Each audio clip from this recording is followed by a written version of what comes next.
Hi, I'm Kirk Evans, president of U.S. LawShield. We're here today to talk about a fairly dramatic change to the law in South Carolina. So on March 7, 2024, Governor McMaster signed into law HB 3594, which authorizes what is called permitless carry in South Carolina. So a lot of folks also call it constitutional carry, and that's an issue because constitutional carry sounds powerful, meaning I can carry my gun pursuant to the Constitution anywhere and however I want. That's simply not the case. So let's start with the basics. One, the law goes into effect immediately. Right now, permitless carry is authorized in South Carolina.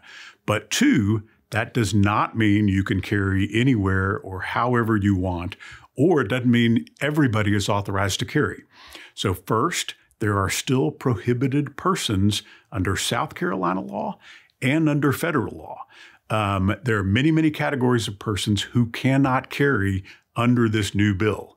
So a lot of times people do not even learn that they're disqualified until they go out and apply to get their permit to carry around, and then they find out that they're disqualified. So if you have not researched the law, please do so and find out if you're qualified to even carry under this bill.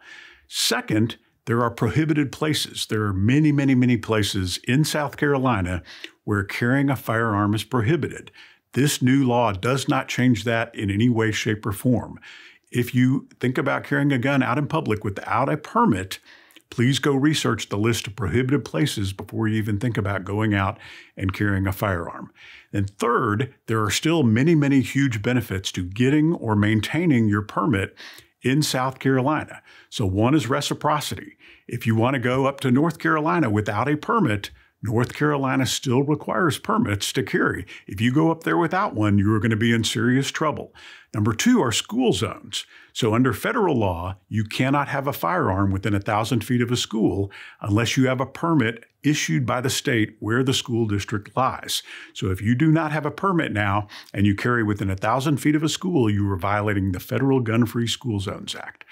Third, another benefit is permit holders do not have to go through the NICS check when they go purchase a firearm. So you get to sort of skip the line if you have that permit in your state.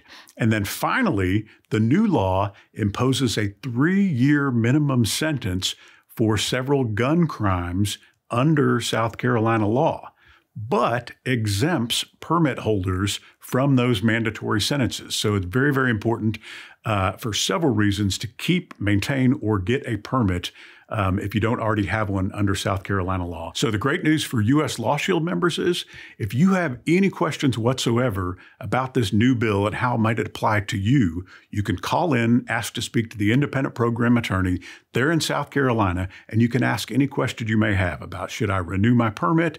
If I don't have one, should I go out and get one? Am I authorized to carry under this new bill? Where you can and cannot carry? All of those items, feel free to call in as a U.S. LawShield member. Thank you for watching this video.